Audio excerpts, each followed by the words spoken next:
11 de la mañana con 30 minutos en todo el país. Estamos en vivo a través de Canal 11 de Punta del Este. Le vamos a dar la bienvenida a un hombre de la política de Maldonado, también del notariado de nuestro departamento, un hombre con mucho arraigo en la vida de Maldonado como departamento. Nos referimos al escribano José Luis Rapetti. ¿Cómo le va? Bienvenido. Bueno, muchas gracias, me va muy bien y es muy a gusto de estar con ustedes aquí. Muchísimas gracias. Bueno, vamos a hablar de este libro que se llama Tierras Públicas y otros temas de interés departamental. Yo lo saqué del exhibidor para tenerlo en la mano, no sé, capaz que tenemos alguna imagen, pero si no, bueno, yo lo muestro aquí. Este es el libro, ahí lo tenemos. Este es el libro que escribió el escribano Rapetti, Tierras Públicas y otros temas de interés departamental. Bueno, este libro tiene que ver con muchos aspectos que hacen también a lo que ha sido su vida pública, su vida política. ¿Qué nos puede contar? Primero que nada, que hace a lo que es mi formación jurídica, notarial, desde la Cátedra Universitaria de Tierras Públicas, con mis maestros en esa materia que fueron el escribano Raúl Rial Barbé y Julio Bardallo, fundamentalmente, y después con lo que uno va acumulando a medida que va leyendo, interiorizándose en temas, no solo con lo de tierras públicas, sino de otros, por ejemplo, Daniel Hugo Martins, etcétera, muchos. Y la vida profesional, y después todo el periodo que estuve yo largos años en la asesoría notarial de la Intendencia. Todo eso me va nutriendo y me va ayudando a formarme una idea de una serie de cosas y sobre todo que tengo una guía que es en derecho hay que aplicar la ley.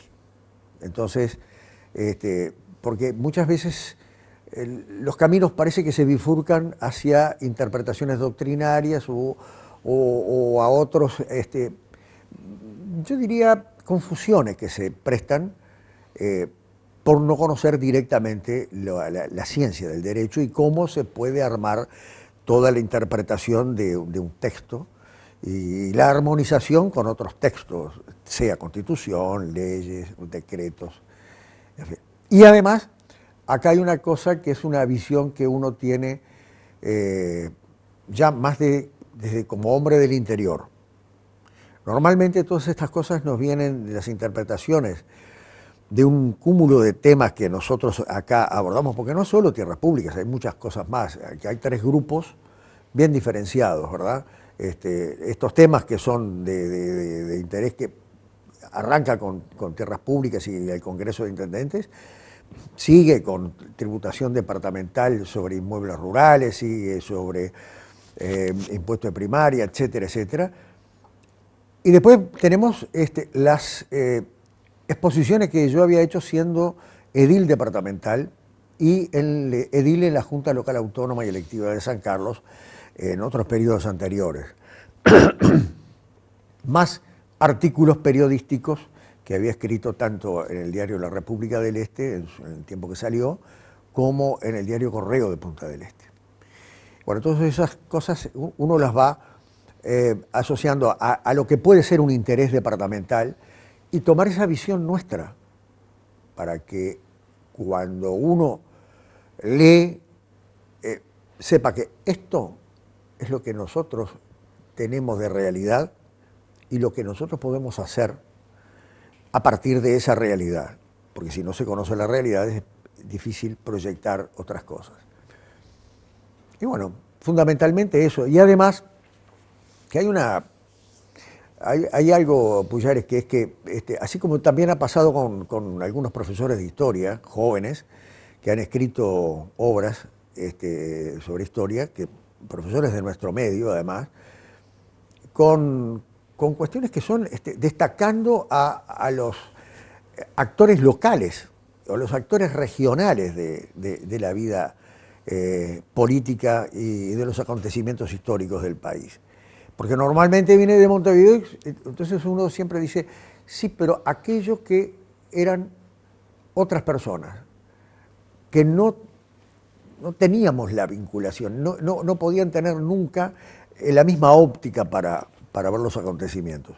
Entonces nosotros miramos desde acá. ¿Por qué? Porque además vamos ¿qué es lo que dice la parte de la explicación y de la introducción? A la hora de producir la riqueza del país, es el interior, o sea, los departamentos del interior, lo que producen la riqueza del país, en todos los rubros. La ganadería, la agricultura, la minería, el turismo, porque el turismo es de acá, no es otro, es fundamentalmente Punta del Este, el gran atractivo. Pero resulta que los recursos van todos para Montevideo y Montevideo no produce nada y es la que nos administra la caja y nos da lo que les parece.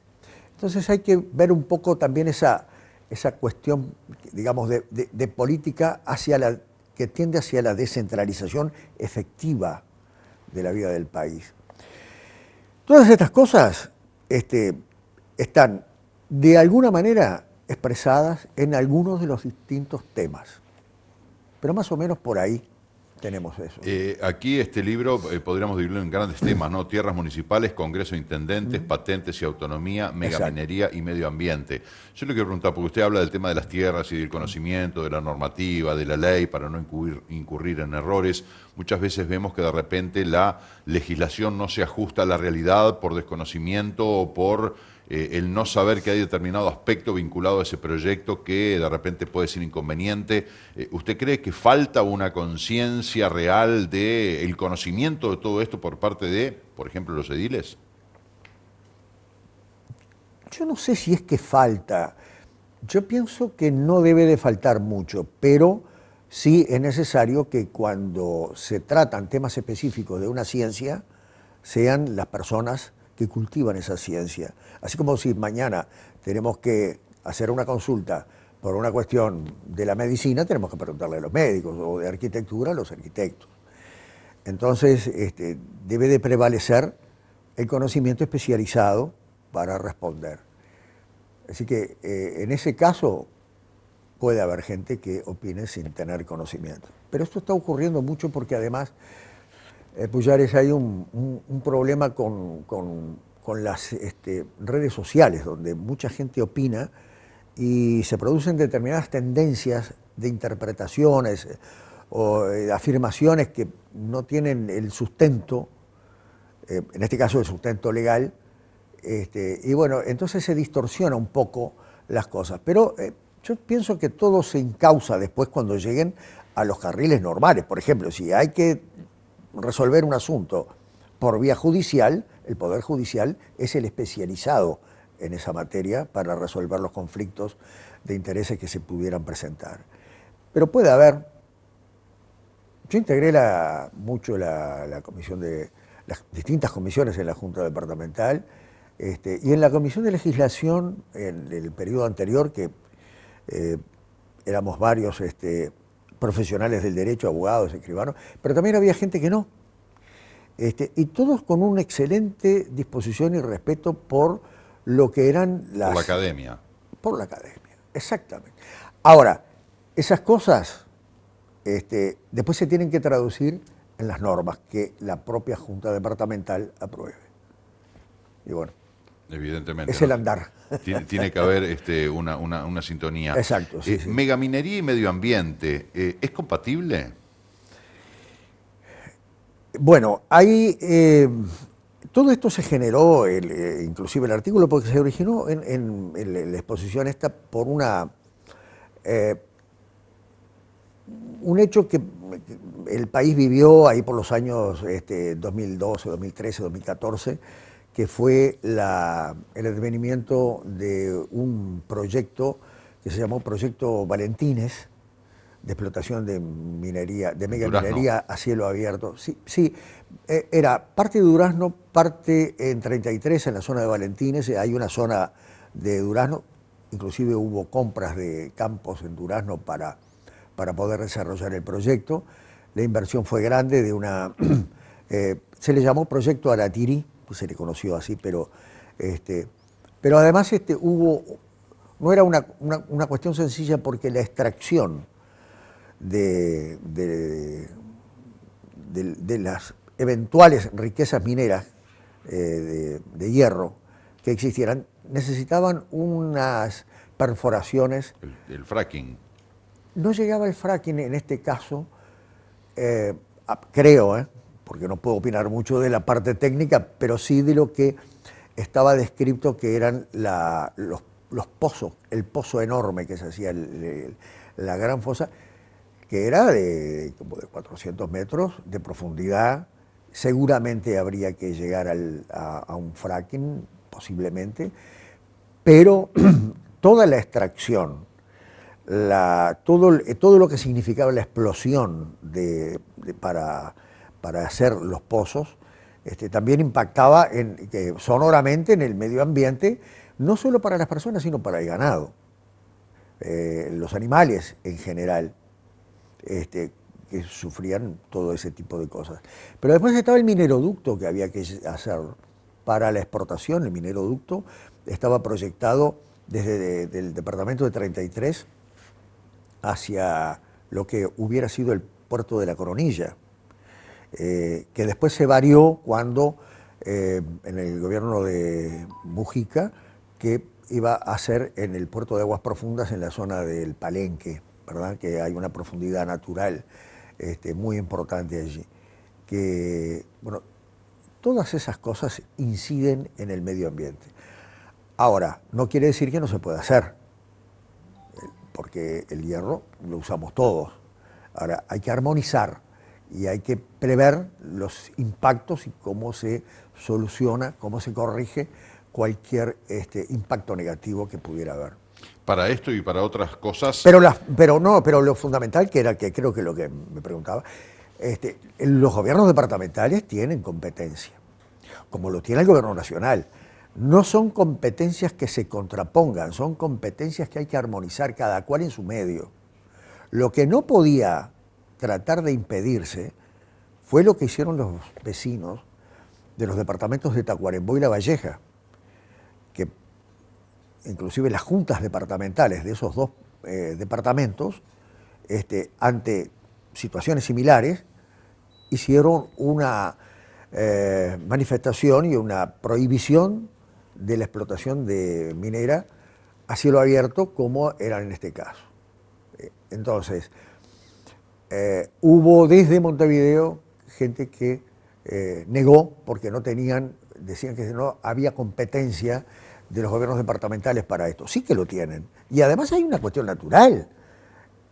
El medio ambiente, ¿a quién afectaba? Afectaba a los vecinos de Tacuarembó y a los vecinos de La Valleja. Y no tienen derecho ellos a llevar a sus propios órganos de gobierno, a los que ellos eligen, con los que ellos conviven, y que son los que van a sufrir directamente el impacto, a negarse a que haya una minería de cielo abierto que les perjudica.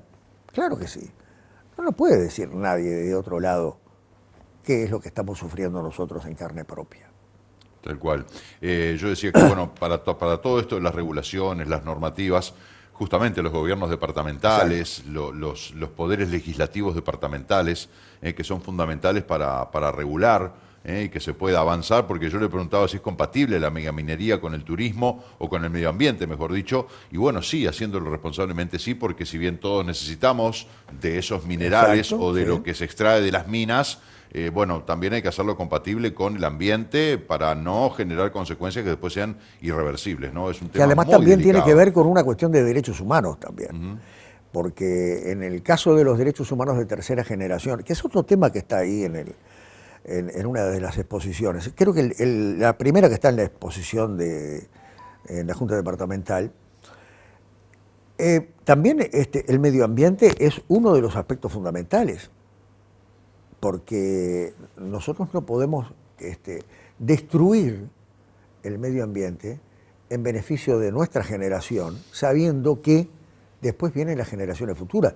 Cuando uno habla muchas veces, esto lo quiero para mis hijos, lo quiero para mis nietos, estamos pensando en las generaciones futuras, pero no solo para los nuestros, para todos, porque no tenemos derecho a usufructuar del planeta en forma exclusiva y egoísta. Tenemos que tratar de contemplar todos los intereses y todos los derechos. Así que ese es uno de los aspectos también por el cual está inserto en ese libro, en este libro, la megaminería y el medio ambiente. Otro de los tópicos, estoy leyendo aquí, patentes y autonomía. Eso me hace acordar la época de la guerra de las patentes, que usted la vivió muy intensamente. Ya lo creo. Antes de que inteligentemente se resolviera tener un criterio común en un país con una extensión geográfica relativamente pequeña como el Uruguay, no podía ser que tuviéramos 19 criterios diferentes para aplicar uno de los tributos más importantes que sostienen los gobiernos departamentales, como la patente de rodado, ¿no? Que en la mayoría de los departamentos ese es el segundo, pero en algunos es el primero. Por ejemplo, Flores era el primero, claro, y en algunos otros más también. Pero ¿qué pasa? Había todo una confusión grande. Yo creo que hubo un exceso en algunos departamentos en llegar a grabar con un impuesto muy bajo con la finalidad de atraer. Después se distorsionó todas las interpretaciones que empezaron a hacerse y se llegó inclusive a dar a los golpes con la Constitución en ese aspecto también, porque las facultades para eso las tienen los gobiernos departamentales. Pero ahí intervino una cosa interesante, que es un organismo que se creó en la Constitución reformada en 1996, que es el Congreso de Intendentes, que se prevé en esa Constitución a los efectos de coordinar políticas. El Congreso de Intendentes cumplió una muy buena función allí, en ese aspecto.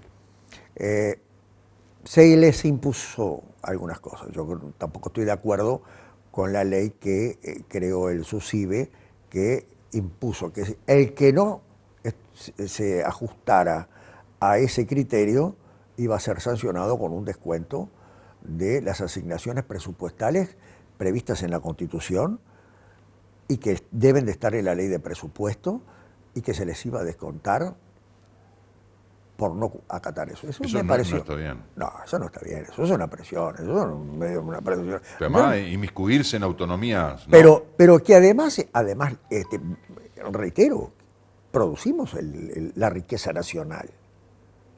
Entonces, los departamentos necesitan que ese dinero que se vuelca a las arcas centrales del país, que nadie discute, bueno, pero que venga equitativamente. Ahora, si yo no acepto esto, ¿me castiga con esto otro?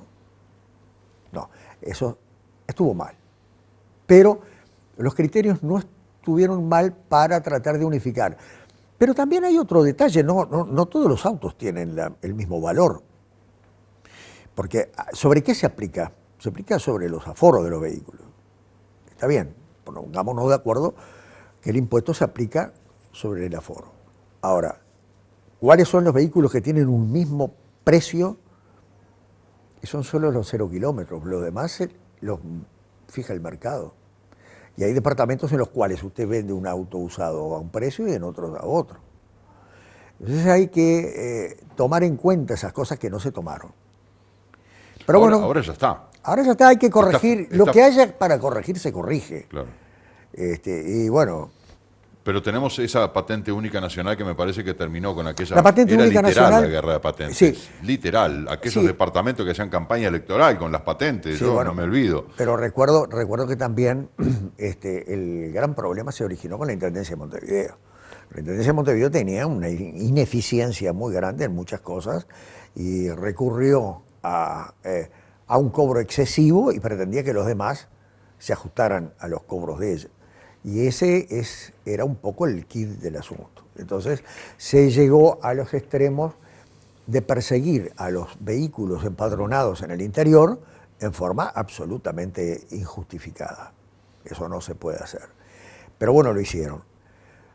Pero hubo guerras de otros departamentos, me acuerdo San José, que valía 2 pesos con 50, todos los autos empadronados en San José. Sí. Después fue Flores, que también cobraba baratísimo, se iban de Montevideo y en Colonia. éxodo a Flores, Colonia. O sea, hubo departamentos que marcaron la cancha un poco con las patentes a la baja y de todo el país iba para allí, ¿no? Así como también decían, bueno, hay cantidad de autos que están empadronados en Punta del Este de gente que vive en Montevideo y que le gusta tener el auto con chapa Punta del Este o porque tiene casa en Punta del Este. Y sin embargo están tributando en Maldonado viviendo todo el año en Montevideo. O sea que era un relajo eso.